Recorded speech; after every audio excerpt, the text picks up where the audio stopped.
ওপেনে গিয়ে কি হয়?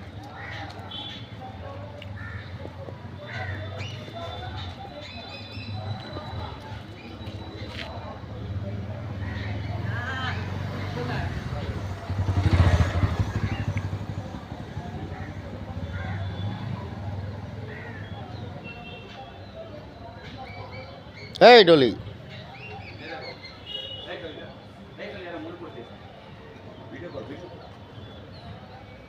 বলো বলো দেখা যাবে।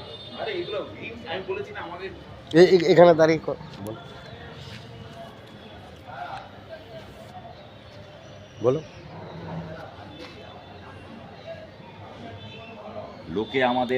লোকে আমাদের গাল দেয়, ভাবে মদ খায় খালি খালি। আমরা ভীষণ ভদ্র ছেলে, জয় আর কালী। জয় গুরু, জয় গুরু, জয় গুরু।